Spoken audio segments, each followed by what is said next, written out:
Fala pessoal, tudo bem? Bruno Lessa gravando mais um vídeo aqui para o canal do Portal VGV e hoje eu estou gravando um vídeo um pouco diferente, estou gravando um vídeo para poder emitir uma opinião. Eu quero começar deixando muito claro que esse vídeo ele não tem nenhuma pretensão de ser correto, de dizer que eu tenho a fórmula certa para poder fazer as coisas ou que esse é o melhor caminho para poder seguir. Não, simplesmente é uma opinião que eu gostaria de emitir a respeito de um tema que eu venho escutado bastante há muitos anos ser debatido, que é exclusividade imobiliária. Ou seja, a exclusividade que um proprietário pode dar, a exclusividade que um corretor de imóveis tem ou uma imobiliária tem para poder comercializar aquele imóvel. Se você trabalha com vendas ou locação de imóveis, se você é corretor de imóveis, se você é dono de uma imobiliária, coordenador, enfim, se você trabalha na área de intermediação imobiliária, talvez esse assunto deva ter te incomodado bastante, porque é muito comum no dia a dia a gente ver que não existe exclusividade de imóveis no Brasil. Infelizmente, não é uma regra, muito pelo contrário, acaba sendo uma exceção quando a gente vê um proprietário, uma empresa dando exclusividade para um corretor poder transacionar aquele bem. Vamos começar analisando de onde vem talvez essa não exclusividade. Eu fui conversar com alguns proprietários de imóveis e eu percebi que na cabeça deles, eles têm em mente que quando você coloca o seu imóvel para poder vender com mais corretores, quando você coloca o seu imóvel para poder alugar com mais corretores, com mais imobiliárias, você tem a chance de fazer um negócio mais rápido. Afinal de contas, você tem mais pessoas trabalhando para você, você está multiplicando as suas chances. Esse é o pensamento da grande maioria dos proprietários. Vamos fazer uma pausa por aí, vamos analisar outro agente envolvido aí nessa intermediação imobiliária. Vamos começar a falar agora das imobiliárias. As imobiliárias, por sua vez, quando elas vão captar um imóvel, nem sempre elas conseguem essa exclusividade, né? Muitas vezes elas pedem, em geral elas pedem, mas o cliente não cede e a imobiliária também, de certa forma, acaba concordando com isso, porque se ela não pegar o imóvel sem exclusividade, ela também não vai ter imóvel na sua prateleira para poder oferecer para o cliente. Ou seja, mais uma visão, tudo bem, vamos fazer mais uma pausa e vamos para mais um agente envolvido, que é o corretor de imóveis que está na ponta. Esse corretor, assim como a imobiliária, ele também acaba não exigindo a exclusividade, ele acaba cedendo um pouquinho mais para os imóveis não exclusivos, para os proprietários, para as imobiliárias com as quais ele trabalha, porque afinal de contas ele também precisa ter imóveis para poder comercializar. Ou seja, é um mercado onde está um pouco um refém do outro. E até aí não acho que é o melhor modo de se trabalhar, não acho que é a melhor maneira, mas não vamos discutir isso ainda. Vamos entender um pouquinho a decorrência disso. Quais são as consequências desse comportamento? Aí a gente tem situações muito graves para poder analisar. Como o mercado, de certa forma, já convencionou que não existe exclusividade, a captação de imóveis está cada vez mais nociva. E é muito comum, por exemplo, a gente ver corretores de imóveis e até mesmo outras imobiliárias simplesmente captando imóveis de uma forma virtual, praticamente roubando os imóveis de outros corretores e de outras empresas. As imobiliárias muitas vezes elas captam o imóvel pessoalmente, vão até o imóvel, tiram fotos, colocam nos seus sites para poder fazer um bom trabalho de apresentação para os seus clientes, e a gente vê muitos corretores de imóveis fazendo o quê? Acessando esses sites, roubando essas fotos. Às vezes as fotos têm até uma marca d'água, eles colocam a sua própria marca por cima.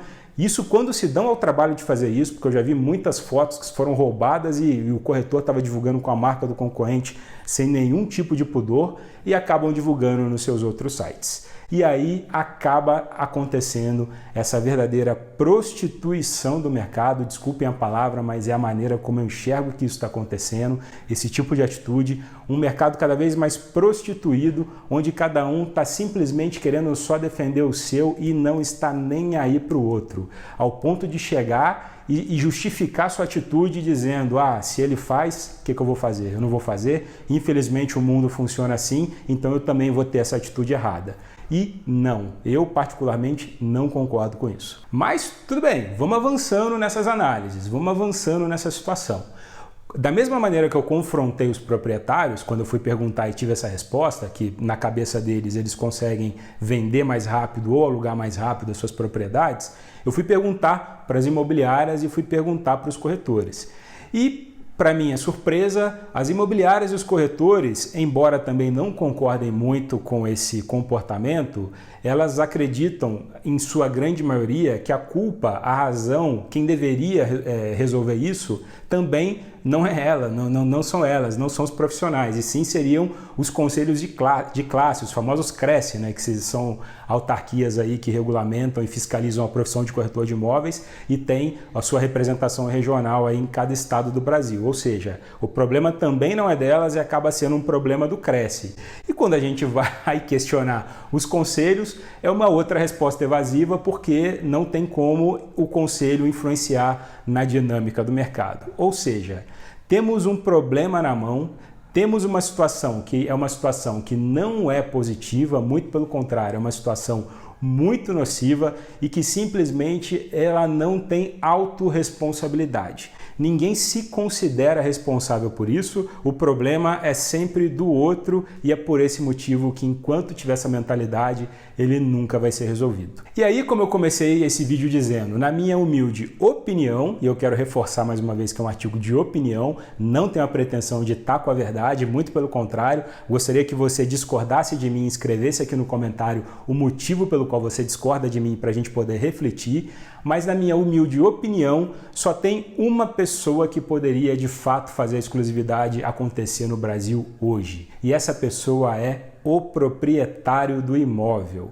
Enquanto o proprietário do imóvel que deixa a sua propriedade para vender ou que deixa a sua propriedade para alugar, enquanto ele tiver com esse comportamento de ramificar achando que isso está fazendo bem para o imóvel dele, esse problema vai continuar. Agora, se esse proprietário do imóvel conseguir enxergar que é muito melhor para ele, não só para ele, mas para o mercado como um todo, que ele deixe o seu imóvel com um corretor ou uma imobiliária exclusiva para que essa imobiliária tenha total condições de apresentar clientes, de ter segurança na apresentação do seu imóvel, de ter realmente um trabalho dedicado em cima daquela propriedade, aí a exclusividade vai acontecer. Porque uma vez que o proprietário exige, a imobiliária cumpre, a imobiliária se dedica, a imobiliária se esforça, ou pelo menos deveria se esforçar, porque aí também entra a responsabilidade da imobiliária. Quando ela tem esse poder, ela tem que ter essa responsabilidade e aí a coisa se autorregula. Ou seja, na minha simples e humilde opinião, o maior responsável, o maior capaz de fazer a exclusividade acontecer deveria ser o proprietário. Enquanto nós estivermos com esse comportamento de fugir da nossa responsabilidade, de não conversar com o proprietário, de não exigir isso do proprietário, de não educar, instruir o proprietário e continuar cobrando o CRECE, cobrando as outras imobiliárias, ou pior, culpando a concorrência, isso não vai acontecer. Então fica aí uma reflexão, eu acho que se trouxermos a responsabilidade para nós e educarmos o proprietário, com certeza é o caminho melhor para a gente poder ter exclusividade de uma maneira sadia. Beleza? Se você concorda comigo, se você não concorda, eu queria muito saber a sua opinião. Escreve aqui embaixo no comentário, eu estou esperando para a gente poder refletir e aprender conjuntamente. Um abraço!